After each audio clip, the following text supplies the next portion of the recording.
আপনার গ্রামের বাড়ি বা দেশের বাড়ি যদি আমাদের সঙ্গে একটু শেয়ার করতেন। আমার জন্মস্থান কুমিল্লা মেঘনা। আমরা তো নাটকে দেখেছি, আপনি সিনেমা করেছেন, সিনেমাতে অভিনয় করা হয়েছে কিনা? হ্যাঁ হ্যাঁ, চলচ্চিত্র অভিনয় যদি করেছি। নামটা বলতেন। আমি অনেকগুলো ছবি। সেন্সর বোর্ডের নতুন কোনো যুক্ত হয়েছেন কিনা আমি যদি ভুল না করে থাকি, তো আপনার এই সম্পর্কে আপনার ফিলিংস কি, অথবা কিছু যদি বলতে চান? হ্যাঁ, আমাকে আসসালামু আলাইকুম। ছোটোবেলা থেকে যার নাটক দেখতাম, আজকে আমি সত্যি তার পাশে দাঁড়িয়ে প্রাউড ফিল করছি। তো আমরা এখন আছি যুক্তরাষ্ট্রের নিউ ইয়র্ক, আমরা হাডসন রিভারে আছি। আর যার পরিচয় না দিলেও আপনারা চিনবেন। তো আসসালামু আলাইকুম। ওয়ালাইকুম আসসালাম। কেমন আছেন? আছি আলহামদুলিল্লাহ, ভালো। তো হঠাৎ করে আপনাকে তো ক্রুজে দেখলাম, মানে কি ব্যাপার, কি হচ্ছে, কোথায় এসেছেন যদি একটুখানি বলতেন। আপনি একটু আগে বললেন যে আমরা নিউ ইয়র্কে। তো আসলে আলম আমার খুব পরিচিত, আলমগীর আলম, আপনারা জানেন, শো টাইমের। আমরা ঈদ পুনর্মিলনের একটা অনুষ্ঠান করছি, যে কারণে ক্রুজের আয়োজন করেছে। আমরা সবাই এসেছি, একটু গান শুনবো, সবাই মিলে একসাথে সময় কাটাবো, এই উদ্দেশ্যেই আসা। তো আপনি কি প্রায় এসে থাকেন, নাকি এটা প্রথম আসা, নাকি এর আগে এসেছেন? না, আমি প্রায়ই আসি এবং বেড়াতে আসি, সাথে আমরা মঞ্চ নাটক নিয়ে আসি।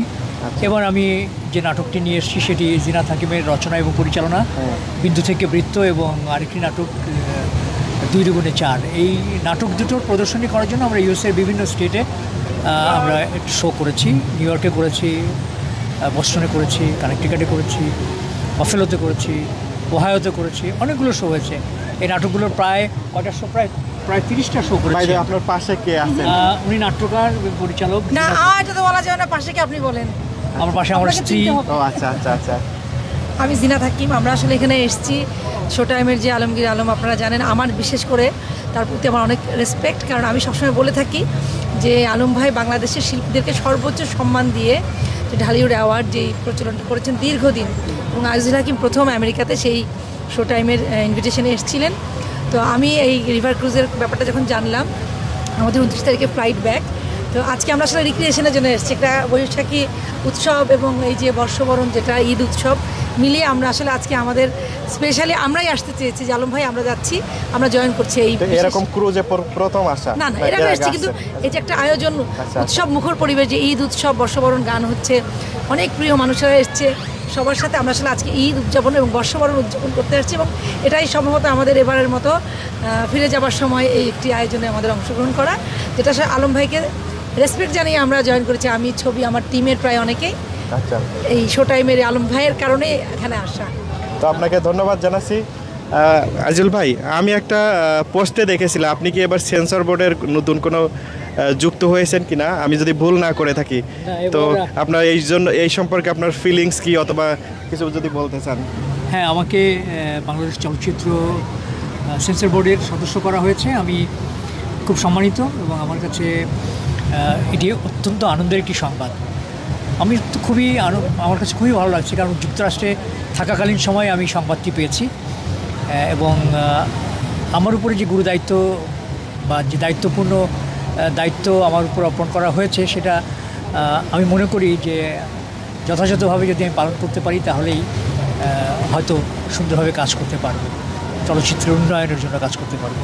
আসলে বাংলাদেশ চলচ্চিত্র যে সেন্সর বোর্ড আছে, ওখানে তো আসলে আরও অনেক মেম্বাররা আছেন। আমার কাছে যেটা ফিলিংস হয়েছে, আমি প্রথম হোয়াটসঅ্যাপে দেখেছিলাম যে আসলে আজিজুল হাকিমের মতো যারা অনেক দীর্ঘদিনের একটা অভিজ্ঞতা লব্ধ যারা আছেন, মিডিয়ার শিল্পী বা চলচ্চিত্রের শিল্পী, তাদের যে এক্সপেরিয়েন্সটা, তার মাধ্যমে তারা যদি তাদের মতামতটাকে দিয়ে চলচ্চিত্রের যে বিভিন্ন বিষয়গুলোকে, সেন্সরে যেগুলো আছে, আমার মনে হয় মানোন্নয়নের ক্ষেত্রে এই ধরনের শিল্পীদেরকে সম্পৃক্ত করাটাও মানে আমাদের জন্য অনেক সৌভাগ্যের। আমি আজিজুল হাকিমের স্ত্রী হিসেবে বলছি না, আমি একজন দর্শক হিসেবে বলছি যে হয়তোবা তারা সুন্দর নতুন কিছু, তারা আজিজুল হাকিম এবং আরও যারা আছেন তাদের বোর্ডে সবাই নিশ্চয়ই আমাদেরকে আশাহত করবেন না। তো অন্যান্য যারা সদস্য আছেন তারা সবাই খুবই যোগ্যতা সম্পন্ন মানুষ। আমি মনে করি সবাই মিলে আমরা একসাথে কাজ করব। আমরা তো নাটকে দেখেছি, আপনি সিনেমা করেছেন, সিনেমাতে অভিনয় করা হয়েছে কিনা? হ্যাঁ হ্যাঁ, চলচ্চিত্র অভিনয় যদি করেছি। নামটা বলতেন। আমি অনেকগুলো ছবি করেছি। আমার প্রথম চলচ্চিত্র শঙ্খনীল কারাগার, তারপর পদ্মা নদীর মাঝি, বলুই, তারপর দেয়ালের দেশ খুব রিসেন্টলি মুক্তি পেয়েছে এবং যেটি এখনও চলছে বাংলাদেশে। এই তো এখন তো মনে করেন আপনি, বুঝতে পারছি আমি আরেকটা প্রশ্ন আপনাকে করে শেষ করব, আমি জানি বিরক্ত করছি। তো আগে খুব বেশি নাটক দেখতাম আপনাকে, এখন কিন্তু আমরা খুব বেশিতে নাটকে দেখি না। তোর কারণটা যদি দর্শকের উদ্দেশ্যে একটু শেয়ার করতেন। না বেশি দেখার কোনো কারণ নাই। এটা হচ্ছে যে একটা সময় যখন আমার বয়স অল্প ছিল, সেই সময় যে গল্পের প্রয়োজন, সেই প্রয়োজনে যে চরিত্র অভিনয় করার কথা ছিল সেগুলো করেছি। এখন ধরেন আমার যে অন্যদের যে সুযোগ দেওয়া, না সুযোগ তো ধরেন যার যোগ্যতা আছে সেই সুযোগ। কিন্তু আমার একটা প্রশ্ন আছে, অনেকে তো এই কথাটা বলে, আপনি কি নিয়মিত নাটক দেখেন? আমরা ছবি না দেখলে নাটকগুলো দেখি, দেখেন। তাহলে আপনি কি বকুলপুর দেখেন? বকুলপুর নাটকটা দেখেন না? আমি কোনো বিয়ে বাড়িতে গেলে বা কোনো পাবলিক গ্যাদারিংয়ে গেলে ওকে আব্বাস চেয়ারম্যান বলে ডাকে। সরি, আব্বাস চেয়ারম্যান আমি প্রথম থেকে বুঝতাম না কে। তো আমি নিজেও ব্যস্ত থাকি আমার যে নাটকের ডিরেকশন নিয়ে বা কাজ নিয়ে। পরে ওর কাছে ছিল, তোমাকে বিয়ে বাড়িতে সবাই কেন আব্বাস চেয়ারম্যান সাহেব কেন বলে? বকুলপুরের খুবই জনপ্রিয় একটি চরিত্র। তো ওর রেগুলার ওটিটির কাজ করছে, নিয়মিত শিডিউল আমাকে রেগুলার দিতে হচ্ছে। দ্যাটস ওয়াই আসলে যেটা হয়েছে, অনেক সময় আমরা ব্যস্ততার জন্য অনেকে টিভি দেখি না। তখন আমরা বলি যে আচ্ছা আপনাকে কেন দেখা যাচ্ছে। তো আপনি এখন নিয়মিত টেলিভিশন দেখবেন, ওর বেশ কিছু সিরিয়াল গোলমাল যাচ্ছে। ভিকি জাহেদের সর্বশেষ যেটা করলো আরারাত, সেটা ভীষণভাবে প্রশংসিত হয়েছে এবং এগুলো নিয়মিত শুটিং করছে। সুতরাং শুটিং যেহেতু করছে, তাহলে তার যে পছন্দের কাজ, হ্যাঁ আগে যেমন অনেক কাজ করতো, এখন অনেকটাই বেছে একটু প্রফেশনাল জায়গায় যেমন করতে গেলে অনেক কাজ করতে হয়।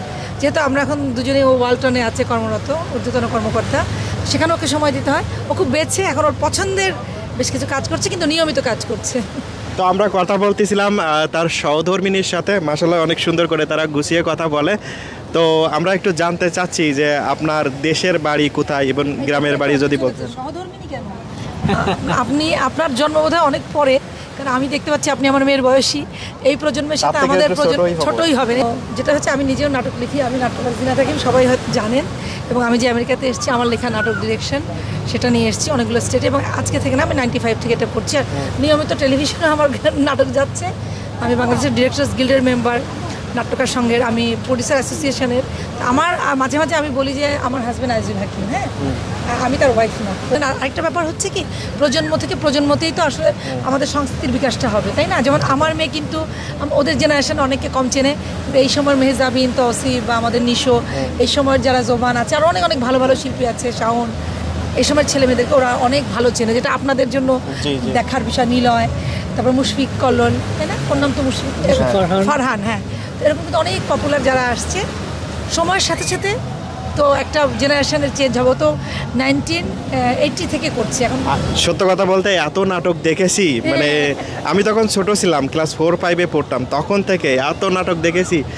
তো বয়স হয়েছে, আপনিও বড় হয়েছে। সেটাই।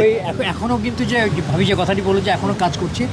এখন দর্শকরা যদি টেলিভিশন নিয়মিত দেখেন, ওটিটি প্ল্যাটফর্ম যদি নিয়মিত দেখেন, ইউটিউব চ্যানেলগুলো যদি নিয়মিত দেখেন, তাহলে কিন্তু আমাদের কাজগুলোকে পাওয়া যাবে।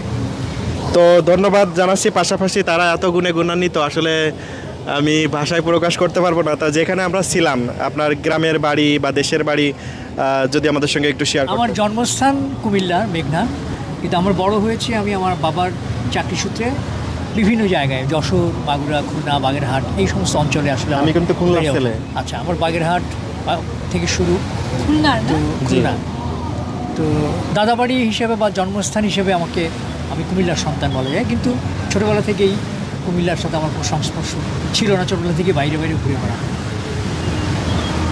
তো কুমিল্লার ছেলে আমরা বলতে পারি। হ্যাঁ, অবশ্যই। তো অনেক কষ্ট করে আমাদের সঙ্গে কথা বলেছে, আপনারা এতক্ষণ দাঁড়িয়ে থাকা একটা কষ্টের ব্যাপার। তো এনজয় করছে রাস্তা, তাহলে তো খুশি হইলাম। তো রুয়েল খান যে আপনাদের আমি যদি একটু সামনের অংশটা দেখাই দর্শক, আসলে আমরা কত সুন্দর পরিবেশে ছিলাম। সন্ধ্যার আগ মুহূর্তে আমাদের ক্রুজটি কিন্তু ক্রমান্বয়ে সামনের দিকে এগিয়ে যাচ্ছে। আমরা স্টার্স অফ লিবার্টি দেখতে পাবো। তা আমাদের কিছুক্ষণ অপেক্ষা করতে হবে। আমরা বিদায় নিচ্ছি দর্শকের কাছে থেকেও। আর যদি শেষ মুহূর্তে কিছু বলতে চাচ্ছেন দর্শকের উদ্দেশ্যে, যে না বলা কথাটি আপনার, যেটা এখনো বলা হয় নাই, আপনারা দুইজন বলো। আমার না বলা কথা না, সবসময় যেটা আমি বলি যে আমরা আসলে এরকম আনন্দের মাঝে বেঁচে থাকি, সবাই সবাইকে ভালোবাসি, জীবনটা উপভোগ করি। জীবনটা খুব অল্প সময়ের, কিন্তু সেটাকে যদি আনন্দময় করা যায় আজকের মতো মাঝে মাঝেই, তাহলে সেটা অনেক বেশি ভালো লাগা। সবাইকে এটাই বলবো। সবার জন্য ঈদের শুভেচ্ছা। যদিও ঈদ থেকে আমরা একটু দূরে সরে এসেছি, বাট বিদেশের মাটিতে। এবারে কি এখানে ঈদ করবেন? হ্যাঁ, আমরা 19 তারিখে এসেছি, আমরা কোরবানি ঈদের কাছাকাছি চলে এসেছি।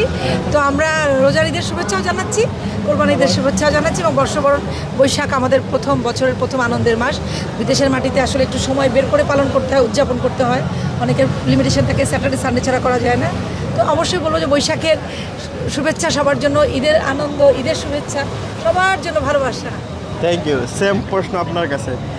ওই যে কথাটি বলে সেটি রিপিট করবো না, তবে সবাই যাতে সুস্থ থাকে এবং পরিবার এবং আত্মীয় স্বজন বন্ধুবান্ধব সবাইকে নিয়ে যাতে আনন্দের সঙ্গে সময়টা কাটাতে পারে। এই যে আজকে যেমন আমরা সময়টা কাটাচ্ছি, সেই সুযোগটা যাতে সবার হয় এবং সবার সাথে সবার যে হৃদ্যতাপূর্ণ সম্পর্ক, সেই সম্পর্কটা যেন শেষ দিনটি পর্যন্ত বজায় রাখতে পারি আমরা, সেই শুভকামনা। আলম ভাইকে অনেক স্পেশাল থ্যাঙ্কস, আমাদের টোটাল শিপে যারা আছে সবার পক্ষ থেকে। কারণ আমি দেখলাম সবাই এত উৎসাহিত, আমরা যখন ইয়েতে ছিলাম শিপে ওঠার সময়, এত এক্সাইটমেন্ট সবার ভেতরে, এত ভালো লাগা, এটা ভীষণ ডিফারেন্ট একটা আমাদের জন্য ফিলিংস। এবং এটার অবশ্যই কৃতিত্ব আলম ভাইয়ের, শো টাইম এবং যারা সংশ্লিষ্ট আছেন, যারা পৃষ্ঠপোষক, এই তাদের জন্য আমাদের অনেক অনেক ভালোবাসা।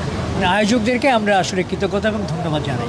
আয়োজকদের মধ্যে বেস্ট আমরা আলম ভাইয়ের কথাই বেশি বলবো।